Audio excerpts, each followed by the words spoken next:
Assalamualaikum warahmatullahi wabarakatuh.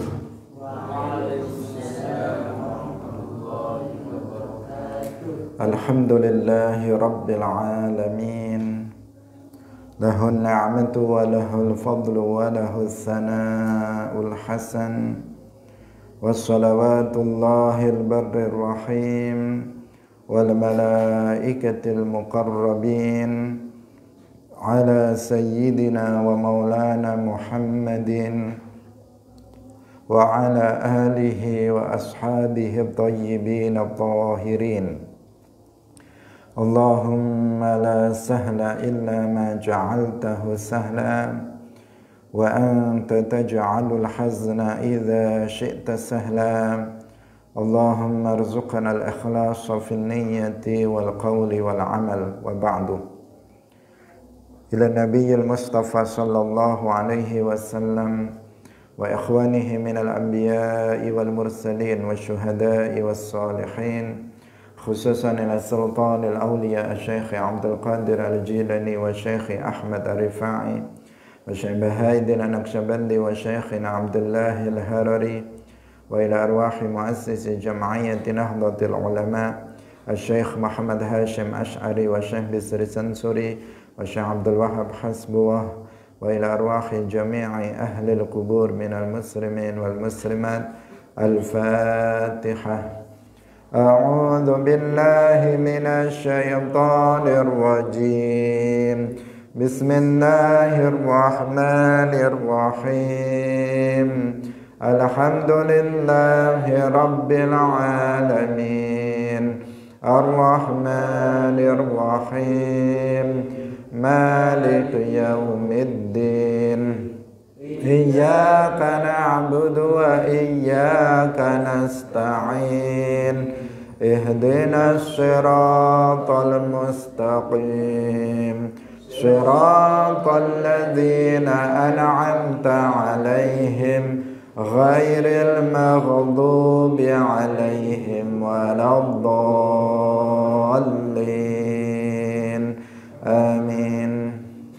Hadirin hadirat kaum muslimin muslimat, pemirsa Madu TV rahimakumullah.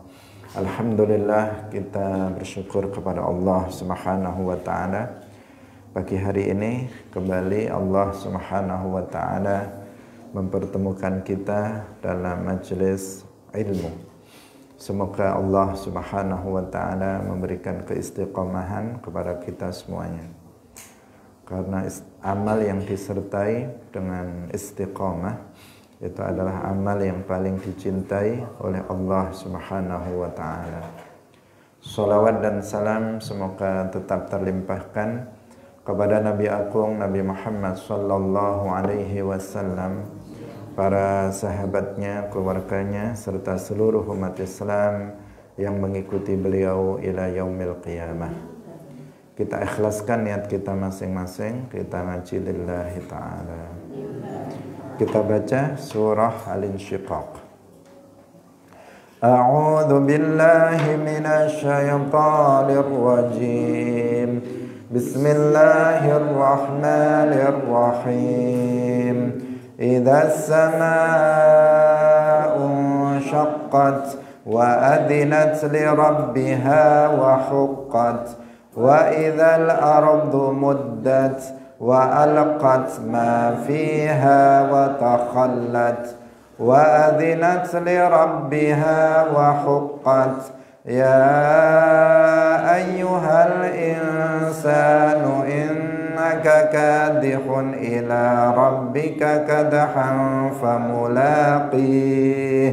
فأما من أوتي كتابه بيمينه فسوف يحاسب حسابا يسيرا وينقلب إلى أهله مسرورا وأما من أوتي كتابه وراء ظهره فسوف يدعو ثبورا ويصلى سعيرا innahu kana fi ahlihi masrura innahu dhanna an lan yahur bala inna rabbahu kana bihi basira fala uqsimu bisyafaq wal laili wa ma wasaq wal qamari idza tasaq la tarkabunna tabaqan an tabaq fama lahum la yu'minun wa idza quri'a 'alaihimul qur'anu la yasjudun balil ladzina kafaru yukadzibun wallahu a'lamu bima yu'un fabashshirhum bi'adzabin alim illa alladzina amanu wa 'amilus salihati lahum ajrun ghairu mamnun. Hadirin rahimakumullah, pagi hari ini kita sampai pada ayat yang ke-20, jadi bagian akhir dari surah Al-Insyiqaq. Qala Allah Ta'ala fama lahum la yu'minun wa idza quri'a 'alaihimul qur'anu la yasjudun. Wa idza quri'a lan tatkala nenten wacaaken alaihim ing atase wong-wong kang kafir apa Al-Qur'anu Al-Qur'an la yasjudun ora padha sujud sapa wong-wong kafir balil ladzina kafaru yukadzibun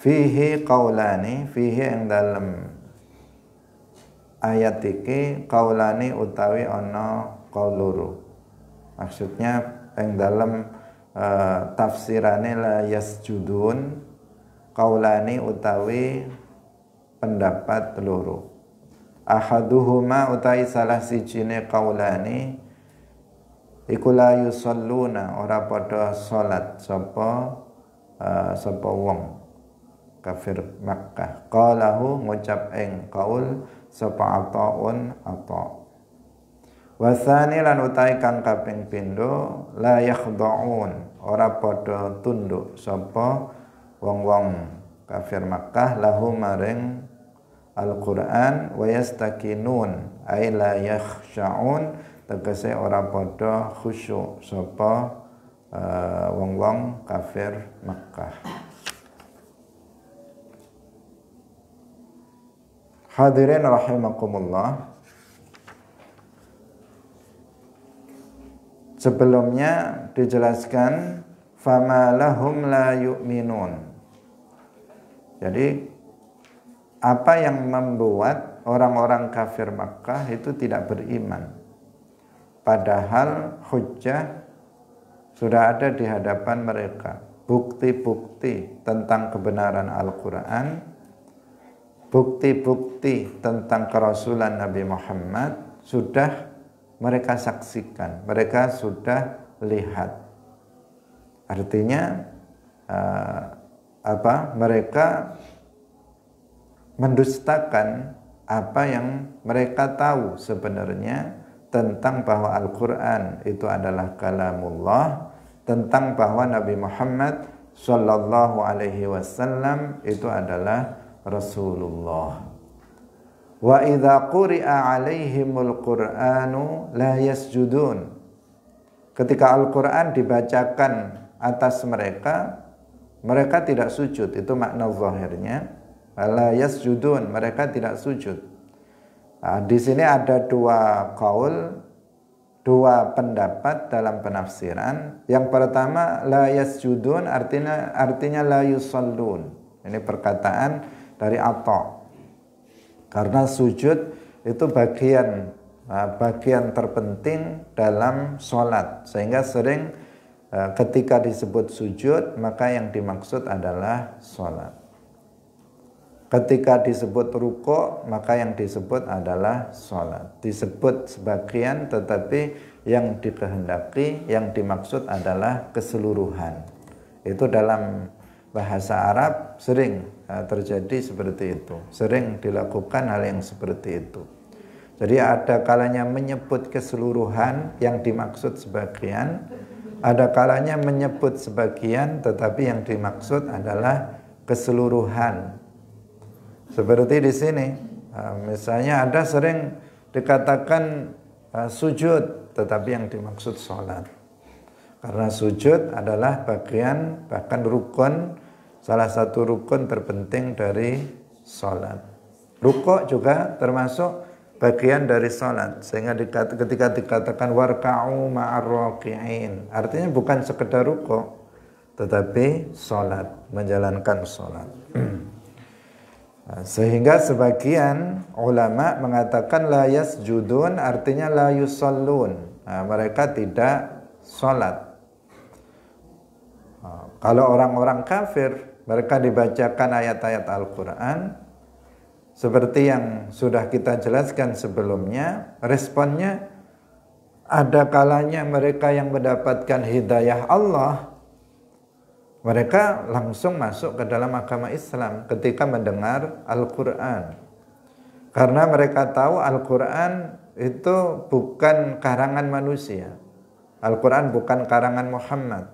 Al-Quran bukan karangan manusia, tetapi dia adalah kalam Allah. Sehingga dia akan bersegera masuk ke dalam agama Islam. Seperti Sayyiduna Umar bin Khattab yang sering kita buat contoh, bahwa beliau itu masuk ke dalam agama Islam, penyebabnya adalah mendengar Al-Quran. Ketika Al-Quran itu dibacakan oleh adiknya. Di saat Umar bin Khattab itu bergegas ingin membunuh Nabi, di tengah jalan ada seseorang yang memberitahukan kepada beliau bahwa adiknya sudah masuk ke dalam agama Islam. Sehingga menjadikan beliau itu geram dan marah, bergegas datang ke rumah adiknya. Ketika mau masuk ke rumah, mendengar bacaan ayat-ayat Al-Quran, surat Toha, awal surat Toha. Kemudian beliau mendapatkan hidayah dan masuk ke dalam agama Islam. Itu yang orang yang adil. Orang yang adil. Adil artinya ketika dia tahu, kemudian dia mengakui. Dia tahu, kemudian dia mengakui dan mau kemudian masuk ke dalam agama Islam. Tentu yang pokok adalah karena Allah memberikan hidayah kepada beliau sehingga masuk ke dalam agama Islam. Tapi ada juga sebagian yang diceritakan di sini dalam ayat-ayat ini, di akhir surat Al-Insyiqaq ini, bahwa mereka dibacakan Al-Quran kepada mereka. Mereka tahu Al-Quran bukan kalam manusia. Al-Quran itu adalah kalamullah. Tahu, tetapi mereka mendustakannya.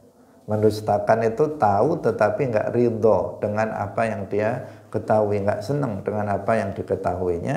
Ya, penyebab utamanya ya karena dia tidak mendapatkan hidayah Allah, sehingga meskipun tahu dia tidak mengakui.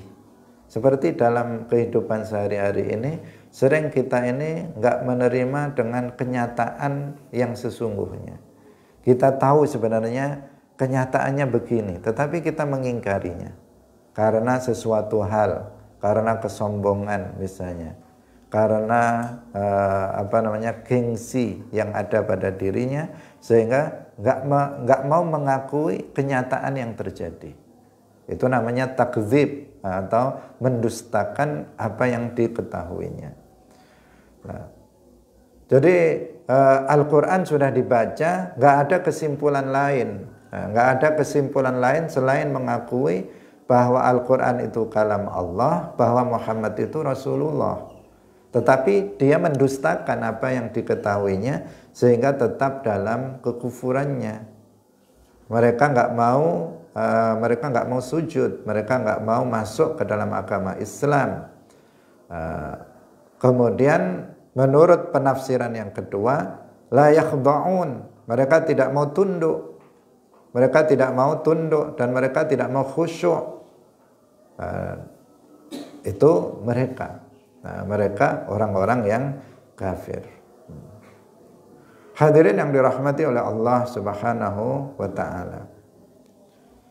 Jika dibawa ke dalam konteks orang Islam, ketika kita membaca ayat-ayat Al-Quran atau kita mendengar ayat-ayat Al-Quran itu dibaca, itu semestinya kita juga menghadirkan rasa khusyuk di dalam hati kita, menghadirkan rasa khudu' di dalam hati kita.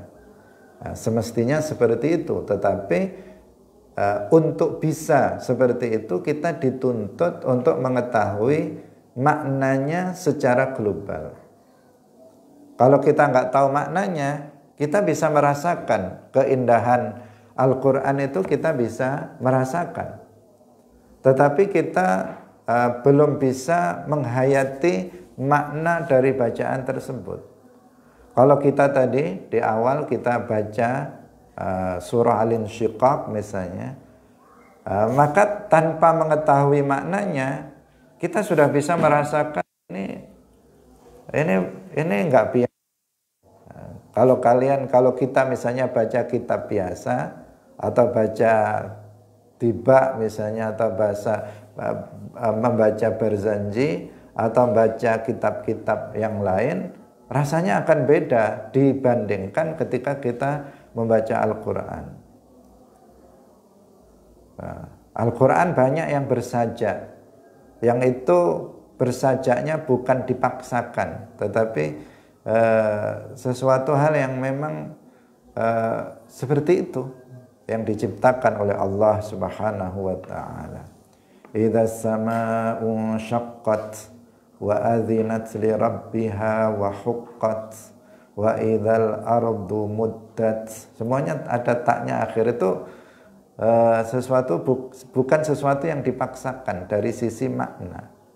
Tidak mencari mufradat yang gharib, kosakata yang gharib untuk didatangkan biar dipas-paskan, itu enggak. Memang seperti itu dari sisi makna. Wa idzal ardu muddat wa alqat ma fiha wa takhallat wa adzinat li rabbiha wa huqqat, dan seterusnya. Hampir semuanya seperti itu. Surat Al-Fatihah, An-Nas, semuanya diakhiri dengan sin. Qul a'udzu birabbin nas, malikin nas, ilahin nas, min syarril waswasil khannas, dan seterusnya. Dari situ saja kita sudah bisa merasakan sesuatu yang lain. Apalagi apabila kita mengetahui makna dari yang kita baca, Al-Quran yang kita baca itu, maka akan memberikan rasa khusyuk dan khudu di dalam hati. Itu akan muncul. Di dalam sebuah ayat Al-Quran disebutkan, innamal mu'minuna alladzina idza dzukirallahu wajilat qulubuhum wa idza tuliyat alaihim ayatuhu zadathum imana wa ala rabbihim yatawakkalun. Ketika dibacakan sifat seorang mukmin itu, ketika disebut nama Allah, maka hatinya bergetar. Kemudian ketika dibacakan ayat-ayat Al-Quran, maka tambah keimanannya. Dia tahu ini bukan kalam manusia, dia mengetahui maknanya sehingga menambahkan kekhusyuan dan kekhuduan di dalam hati. Khusyuk itu apa? Khusyuk itu menghadirkan rasa pengagungan kepada Allah Subhanahu wa ta'ala. Karena Al-Quran itu kan isinya, Al-Quran itu kan isinya tentang tauhid, kemudian tentang yang menunjukkan berisi janji-janji Allah, ancaman-ancaman Allah, yang semuanya itu akan bisa, jika dihayati, akan bisa menghadirkan rasa pengagungan kepada Allah, rasa cinta kepada Allah, rasa takut kepada Allah. Itu akan muncul dalam hati jika seseorang itu menghayati maknanya. Dan itulah khusyuk. Ketika sudah hadir rasa pengagungan kepada Allah, cinta kepada Allah, maka berarti ada khusyuk di dalam hatinya.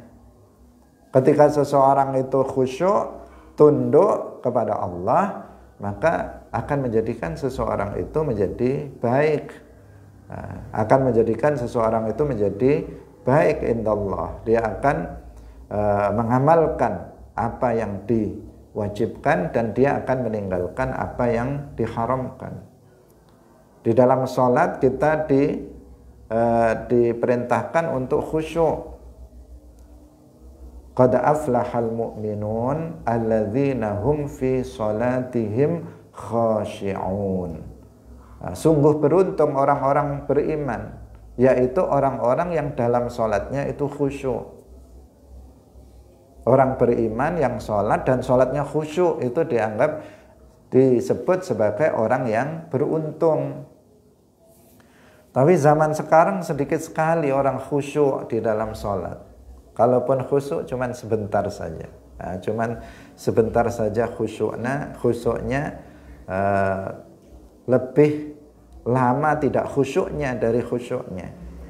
Dari ketika seseorang sholat, dari mulai Allahu Akbar, takbiratul ihram sampai salam, itu terkadang bahkan tidak mengingat Allah sama sekali. Apalagi sampai menghadirkan rasa pengagungan, cinta, takut kepada Allah Subhanahu wa ta'ala. Berbeda dengan kondisi para aulia, para sholihin di masa lalu. Kita sangat jauh dari mereka. Dari sisi kekhusyuan yang ada di dalam hati. Ketika kita membaca Al-Quran atau ketika kita mendengar ayat-ayat Al-Quran. Sehingga para ulama itu memberikan tips agar kita bisa khusyuk itu. Salah satu caranya adalah dengan menghayati makna bacaan sholat. Jadi ketika kita baca Al-Fatihah, dihayati maknanya. Ketika kita membaca Al-Iftitah, Kabirau, itu dihayati maknanya. Ketika membaca surah, dihayati maknanya. Ketika kita membaca tasbih dalam rukuk, dalam sujud, dihayati maknanya. Ketika kita i'tidal, bacaan i'tidal dihayati maknanya. Ketika kita tasyahud, dihayati maknanya. Bacaan-bacaan sholat itu dihayati maknanya, artinya sehingga akan dengan begitu akan muncul rasa khusyuk di dalam hati. Tidak harus seseorang itu memahami makna dari bacaan yang kita baca, ayat-ayat Al-Quran itu harfan-harfan atau kalimatan-kalimatan. Setiap kata harus tahu itu enggak. Tetapi makna secara global. Misalnya Al-Fatihah, makna Al-Fatihah secara global kita tahu. Itu cukup untuk menghadirkan khusyuk di dalam hati. Ketika kita sekarang sudah belajar tafsir juz amma, insyaallah nanti mungkin yang sudah kita baca, nggak ada di antara kalian yang waktu sholat dibaca. Misalnya waktu sholat baca wailul lil mutaffifin sampai akhir misalnya. Itu kepanjangan menurut kita yang nggak terbiasa. Nah. Tapi nanti kita akan sampai ke surah-surah pendek yang mungkin sering kita baca dalam sholat, maka kita bisa menghayati maknanya. Ini bicara tentang apa ayat ini, sehingga bisa kita menghadirkan rasa khusyuk di dalam hati. Karena sholat Jika nggak ada khusyuk, maka sholatnya sah tetapi tidak berpahala. Nah, jika khusyuknya sebentar, pahalanya sedikit. Jika khusyuknya itu lama, maka pahalanya akan besar. Jika khusyuknya dari awal sampai akhir, maka pahalanya sempurna. Dari mulai takbiratul ihram sampai salam khusyuk terus, maka pahalanya sempurna. Tapi kalau khusyuknya waktu sujud saja, nggak sempurna. Atau khusyuknya waktu takbiratul ihram saja, sebagian orang waktu takbir aja, Allahu Akbar khusyuk, habis itu terus hilang dari peredaran. Bahkan kadang kita merasa tiba-tiba sudah salam. Nah, kita sudah salam. Rakaat pertama kapan? Rakaat kedua kapan? Rakaat ketiga kapan? Tiba-tiba sudah rakaat keempat dan sudah mau salam. Nah, bahkan kadang lupa tadi sudah baca Fatihah atau belum. Gara-gara apa? Gara-gara nggak khusyuk, nggak ada kekhusyuan di dalam hati di saat sholat. Jadi penting ya, untuk belajar khusyuk itu penting. Salah satunya, tipsnya adalah dengan melahirkan khudu', ketundukan kepada Allah Subhanahu wa taala. Ketika seseorang itu ayatnya berbicara tentang azab neraka, dalam hati muncul roja harapan atas amal perbuatan yang dilakukannya. Di situ akan berpengaruh pada kehidupan sehari-hari. Sebenarnya khusyuk ini kan nggak hanya dalam sholat. Khusyuk. Kalau khusyuk, ya dia nggak berani korupsi, dia nggak berani menipu, dia nggak berani berbohong. Kenapa? Karena dalam hatinya selalu muncul pengagungan kepada Allah, takut kepada Allah, cinta kepada Allah, rojak kepada Allah, terus menerus. Nah, tetapi ini kan sulit ya, sulit. Kita bilang tetapi karena kita rata-rata belum bisa mengamalkannya. Tapi bukan berarti nggak mungkin. Itu sesuatu hal yang sudah dilakukan oleh para sholihin, para aulia zaman dulu, yang artinya jika mereka bisa, sebenarnya kita juga bisa. Hanya butuh himmah aliyah, butuh semangat yang tinggi untuk berusaha, untuk mengusahakannya. Kalau nggak ada usaha ya sampai mati pun nggak akan bisa. 1000 tahun pun Allah memberikan umur kita, nggak akan bisa tanpa usaha.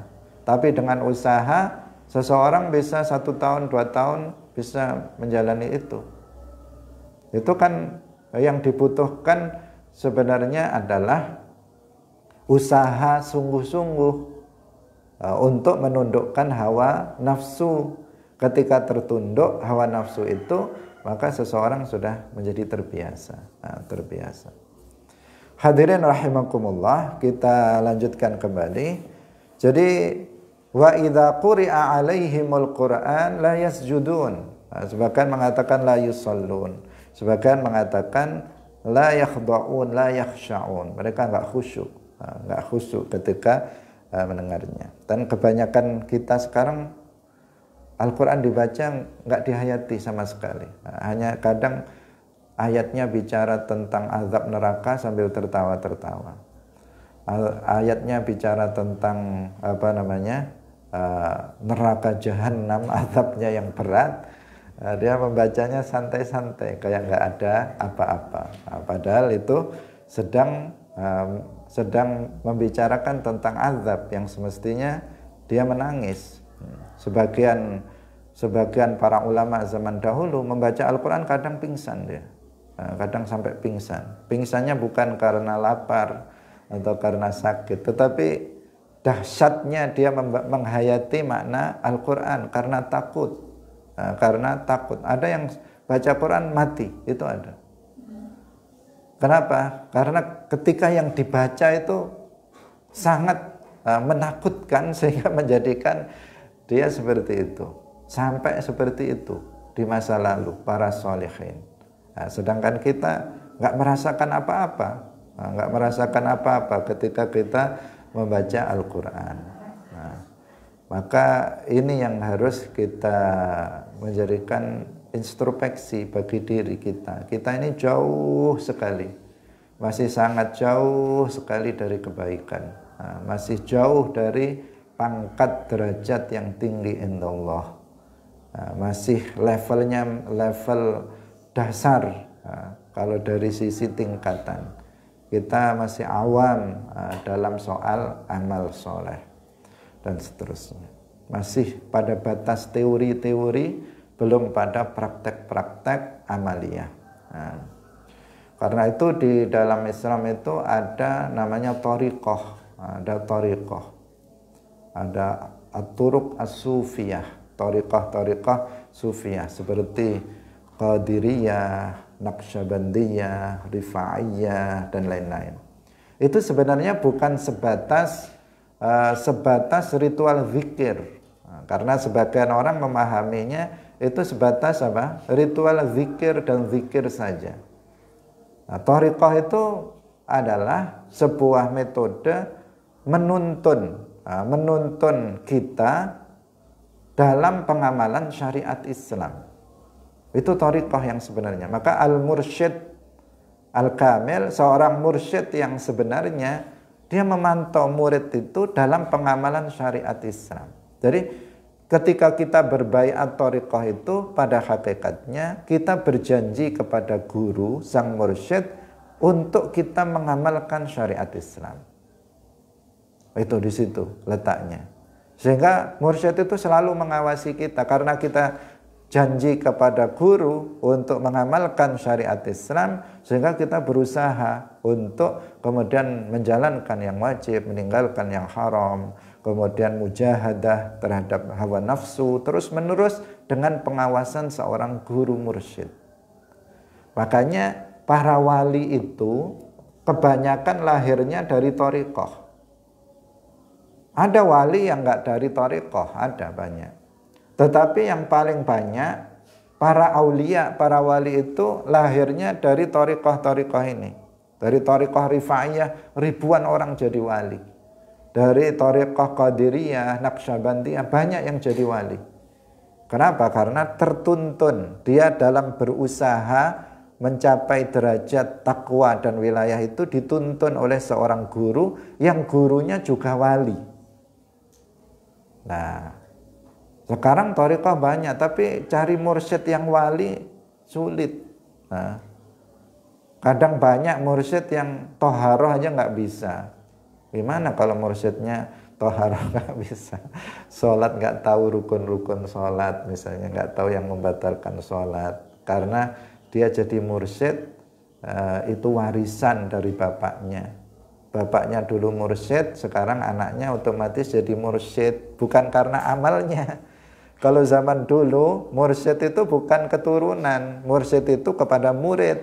Nah, dari guru yang mursyid, kemudian wafat, dari sekian banyak murid yang dia sudah jadi wali juga, ditunjuk untuk menggantikan sang guru ketika sudah wafat. Bukan diberikan kepada anaknya, kadang anaknya belum siap jadi mursyid. Ilmu agamanya pun belum mapan, sudah jadi mursyid. Akhirnya bukan mengarahkan orang untuk mencapai derajat tinggi, justru menyesatkan orang lain. Sekarang banyak seperti itu. Tapi konsep dasar thariqah itu sebenarnya apa? Untuk menuntun umat Islam mencapai derajat takwa, derajat wilayah. Menuntun umat Islam untuk bisa mengamalkan syariat Islam dengan sebenar-benarnya. Karena walinya mursyidnya itu wali, gurunya itu wali, yang menuntun tahu. Dia tahu bagaimana menuntun seseorang. Selain dengan zikir-zikir itu sebagai salah satu tambahan untuk bisa seseorang memperbanyak zikir, istighfar dan seterusnya. Bapak Ibu hadirin rahimakumullah. Jadi itu pentingnya thariqah, meskipun hukumnya sunnah, tidak wajib. Berbaiat thariqah itu hukumnya sunnah, tidak wajib. Karena kalau nggak ada yang nuntun, itu agak sulit ya, agak sulit bagi kita ini, nggak ada yang nuntun. Kalau nggak ada yang nuntun ini semaunya, sekarepnya kita sendiri.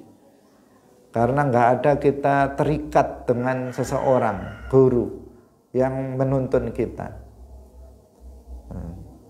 Maka ya kita berusaha. Cuman masalahnya sekarang kalau kita mau cari guru itu, guru thariqah, mursyid yang memenuhi syarat, itu agak kesulitan. Cari di mana ini, orangnya mana? Orangnya mana? Mursyid yang wali itu mana? Nah, itu yang agak sulit. Nah, kita alhamdulillah kita ada guru yang juga mursyid thariqah, yang wali seperti Syekh Abdullah Al-Harari rahimahullah. Beliau waliullah, sultanul auliya di masanya juga. Kemudian juga murid-muridnya orang-orang yang istiqamah memegang syariat, yang kita mengikuti beliau. Kita jadikan beliau sebagai guru-guru thariqah dan juga guru dalam syariah. Hadirin yang dirahmati oleh Allah Subhanahu wa taala. Tadi kita ini berbicara tentang masalah ini, masalah kondisi kita inilah. Kondisi kita ini masih jauh sekali, nggak ada yang nuntun kita ini. Kebanyakan kita nggak ada yang nuntun dan nggak mau dituntun, itu maksudnya masalahnya. Ada yang nuntun tapi nggak mau dituntun. Ada yang pengen cari penuntun tapi dia nggak dapat orang yang bisa menuntunnya ke arah jalan kebaikan. Karena kalau salah memilih guru, ini juga yang ada adalah menjauh ya. Kalau seseorang salah memilih guru, yang ada bukan mendekat tetapi menjauh, bukan naik pangkatnya, derajatnya, tetapi justru turun. Karena banyak yang salah memilih guru, akhirnya apa? Akhirnya dia justru jauh dari ilmu agama, dia jauh dari syariat. Kadang dia justru menyepelekan syariat Islam, menganggap dia menjadi sombong. Ada kita temukan orang-orang seperti itu. Ketika dia masuk mengikuti thariqah, justru dia sombong, merasa bahwa dia lebih baik dari yang lain, merasa dia lebih tinggi daripada yang lain. Nah, ini bertolak belakang dari tujuan dari adanya thariqah itu. Tapi itu semuanya oknum-oknum yang kita bahas. Karena pada dasarnya thariqah itu bagus, berbaiat thariqah itu sunnah pada dasarnya, hukum dasarnya. Tapi kondisi yang saat ini kita sulit menemukan seorang guru yang betul-betul itu bisa menuntun. Nah, kita kembali. Balil ladzina kafaru yukadzibun. Bahkan orang-orang yang kafir itu mendustakan. Mereka mendustakan Al-Quran, mendustakan hari kebangkitan, bil Qur'ani kelawan Al-Quran, wal ba'tsilan kebangkitan, wal jazailan balasan. Mereka mendustakan itu, mendustakan bahwa Al-Quran itu kalamullah, mendustakan adanya kehidupan setelah kematian, mendustakan adanya pahala, adanya siksa. Ini kan pengaruhnya besar ya, pengaruhnya besar. Orang kalau sudah nggak yakin, nggak percaya adanya pahala, adanya siksa, as-sawab wal azab, dia sudah nggak percaya itu sudah nggak bisa dituntun. Dia sudah nggak bisa diberi iming-iming pahala, nggak mempan, diberikan iming-iming surga, nggak mempan, diancam dengan neraka, nggak mempan, diancam dengan azab, nggak mempan. Ini udah kebal kalau sudah nggak percaya. Kalau sudah nggak percaya, ketika kamu sholatlah, nanti kalau kamu nggak sholat, kamu masuk neraka, santai aja dia. Kenapa? Dia nggak percaya kalau ada surga, ada neraka. Dia nggak percaya kalau nanti itu ada balasannya, ada azabnya. Ketika diberi nasihat, kamu kok puasa-puasa, nggak puasa, tanpa ada uzur, santai saja, dia tetap makan rokokan santai-santai. Padahal sudah diberitahu, kamu kalau nggak puasa nanti diazab di neraka. Kalau kamu puasa nanti kamu akan mendapatkan pahala, masuk ke dalam surga. Santai-santai aja, nggak ada gerakan sama sekali, antara takut enggak, ada harapan juga enggak. Nah, itu yang sekarang ini kondisinya yang harus ditingkatkan itu adalah masalah keimanan terhadap hari akhir ini. Karena ada sebagian masjid, ada sebagian masjid, di beberapa masjid katanya masjid yang bagus ya, masjid bagus. Itu jamaahnya banyak, subuh penuh. Nah, setiap subuh itu penuh, bahkan nggak cukup masjidnya.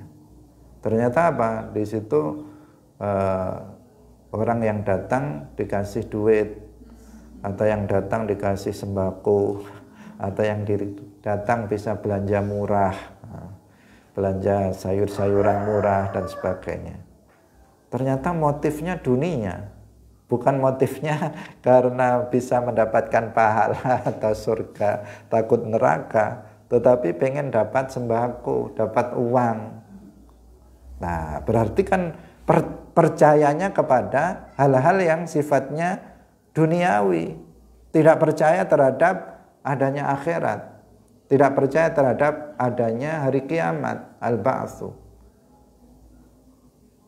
Ketika ketika diiming-iming misalnya, hadirlah dalam majelis ilmu agama, karena orang yang hadir dalam majelis ilmu pahalanya sangat besar, lebih baik dari sholat 1000 rakaat. Nggak ada gerakan sama sekali. Hari ini dibilang, besok ya tetap yang hadir nggak bertambah misalnya, nggak ada gerakan. Tapi ketika bapak-bapak, ibu-ibu besok setelah majelis ilmu ada pembagian amplop misalnya, sekalian isinya, maka nanti akan berbondong-bondong yang datang. Mungkin bukan hanya dia, suaminya diajak, anaknya diajak, yang masih bayi pun diajak. Nah, yang seperti ini sebenarnya fenomena yang menggambarkan keimanannya seperti apa sebenarnya, keimanan masyarakat secara umum itu seperti apa. Jangan-jangan mereka nggak beriman dengan adanya hari akhir, tidak beriman dengan adanya surga dan neraka, pahala dan azab, atau mereka masih ragu-ragu. Nah, padahal kalau sempat seseorang itu ragu-ragu, atau seseorang itu mengingkari adanya hari kiamat, itu sudah bukan muslim lagi. Nah, inilah yang kita semestinya, para dai, para ustadz, para mubaligh, para kiai itu untuk menguatkan dari sisi keimanan, dari sisi keimanan masyarakat. Karena di situ pangkalnya, pangkalnya di situ. Orang itu mau menjalankan yang wajib, mau meninggalkan yang haram, itu berpangkal dari keimanan. Kalau sudah nggak iman, disuruh apapun nggak mau. Kalau sudah nggak iman, dilarang melakukan hal yang dia gemari, yang itu maksiat, dia nggak akan mau meninggalkannya. Nah, maka yang dibangun adalah iman terlebih dahulu. Wallahu lan utawi Allah iku a'lamu luweh ngaweruhi bima kelawan barang yu'un fi sudurihim, kang nyembunyiaken sapa wong fi sudurihim ing dalem dodone wong, wa yudmiruna lan nyembunyiaken sapa wong akeh fi qulubihim minat takdzibi sangking gorohaken. Fabasyirhum bi'adzabin alim, akhbirhum tegese aweo berita sapa sira ing wong bidzalika kelawan mangkono-mangkono iku, kelawan azab kang pedih. Wa qala az-Zajjaj ij'al dadekna sapa sira lil kufari ketu pira-pira wong kafir badalal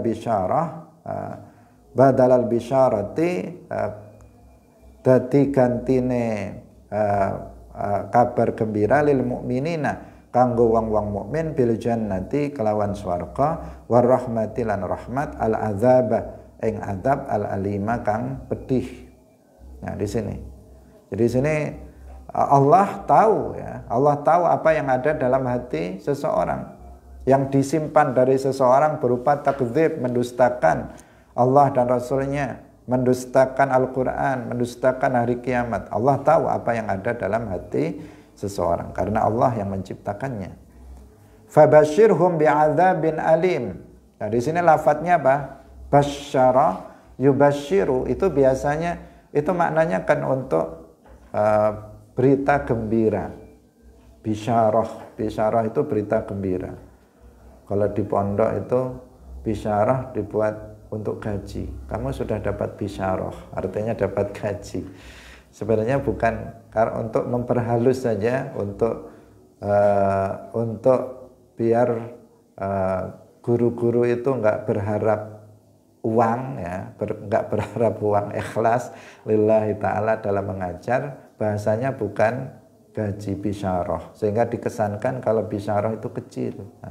Kecil, cukup untuk beli sabun saja, hanya kabar gembira saja, penggembira. Biasanya seperti itu. Tapi bisyarah itu artinya memang dia adalah berupa kabar gembira. Kabar gembira itu apa? Berupa surga, pahala bagi orang yang mereka beriman dan berbuat taat. Nah, kebalikannya itu inzar. Inzar itu artinya adalah peringatan, ancaman bagi orang-orang yang kafir dengan azab. Dan tujuan Nabi diutus itu mubasyirina wa munzirin, memberikan kabar gembira dan memberikan kabar gembira kepada orang mukmin dan yang beramal saleh dengan surga dan pahala. Wa munzirin, memberikan peringatan kepada mereka yang kafir dan berbuat maksiat dengan neraka dan siksa. Itu tujuan para nabi diutus. Mubasyirina wa munzirin. Tapi di sini inilah Al-Qur'an ya. Dikatakan fabasyirhum bi'adzabin alim. Diberikan kabar gembira tapi kok berupa azab yang berat. Nah, ini untuk sebagai apa? Menunjukkan betapa buruknya apa yang mereka lakukan itu. Mereka yang mendustakan Al-Quran, mendustakan hari kiamat. Hari kiamat diberikan kabar gembira, tapi kabar gembiranya berupa azab yang sebenarnya itu bukan kabar gembira, tetapi itu kabar menyedihkan, kabar yang menakutkan bagi mereka. Ini bahasa Al-Quran. Sehingga dikatakan di sini, jadikanlah untuk orang-orang kafir sebagai pengganti dari bisyarah, itu diberikan mereka azab yang berat.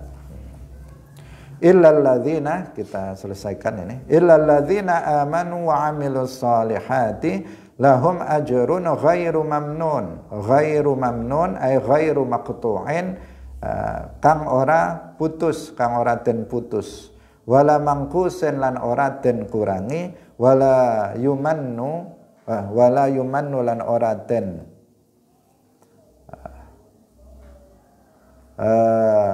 dan gugat bihi kelawan amal alaihim ing atase alladzina. Hadirin rahimakumullah, kecuali orang-orang yang beriman dan beramal soleh. Jadi di sini ada iman, ada amal soleh. Nah, selalu di situ dikatakan kenapa tidak hanya illalladzina amilu as-solihat, tetapi ada amanu, karena memang iman ini adalah syarat diterimanya amal soleh. Sehingga selalu ada kata-kata illalladzina amanu wa amilus solihati lahum ajrun ghairu mamnun. Nah, seperti dalam surah yang lain kan disebutkan juga seperti itu, illalladzina amanu, kecuali orang yang beriman dan dia beramal soleh. Karena kalau dia nggak beriman, kemudian dia beramal soleh, maka amal solehnya nggak menjadi amal soleh. Tidak bernilai pahala indallah. Sering kita sudah jelaskan tentang ini, bahwa iman adalah syarat diterimanya amal soleh. Nah, sehingga dikatakan illalladzina amanu wa amilus solihati lahum ajrun ghairu mamnun. Mereka akan mendapatkan pahala dari amal soleh yang dilakukannya tanpa terputus, tanpa diputus. Itu untuk mereka yang beriman dan mau beramal soleh. Itu. Ini berarti ayat ini juga menjadi dalil kita Ahlus Sunnah wal Jamaah bahwa iman kepada Allah dan Rasulnya adalah syarat dari diterimanya amal soleh yang dilakukan seseorang. Kalau seseorang itu beramal tetapi dia nggak beriman atau imannya rusak, seperti yang kemarin kita sebutkan, orang Wahabi misalnya, dia mengaku iman tapi imannya rusak, akidahnya rusak, dia nggak mengenal Allah Subhanahu wa Ta'ala dengan iman yang benar. Nah, meskipun mereka itu hafal Quran, setiap hari baca Quran, meskipun kita gambarkan saking banyaknya sholat, banyaknya sujud, misalnya jidatnya sampai menghitam, kakinya sampai tebal-tebal karena saking lamanya berdiri dalam sholat, meskipun dia banyak bersedekah, berinfak, wakaf, itu semuanya nggak ada gunanya. Nah, nggak ada gunanya karena nggak akan ada pahalanya. Karena iman ini menjadi syarat diterimanya amal soleh. Banyak sekali ayat-ayat Al-Quran yang menjelaskan tentang itu. Di antaranya ini. Di antaranya ini. Illalladzina amanu wa amilus solihat. Jadi ada wa. Kecuali orang-orang yang beriman dan dia beramal soleh. Kalau dia beriman tapi tidak beramal soleh, ya nggak dapat pahala amal soleh. Kalau dia beramal tapi nggak beriman, ya nggak dapat pahala amal soleh. Biar dapat pahala amal soleh, dia beriman, kemudian dia beramal soleh. Itu. Hadirin rahimakumullah, alhamdulillah kita sudah menyelesaikan pembahasan tentang penafsiran surah Al-Insyiqaq. InsyaAllah kita akan masuk pada suratul Buruj. Semoga bermanfaat. Barakallahu fikum. Wallahul muwaffiq ila aqwamit thariq. Wassalamualaikum warahmatullahi wabarakatuh. La ilaha illallah.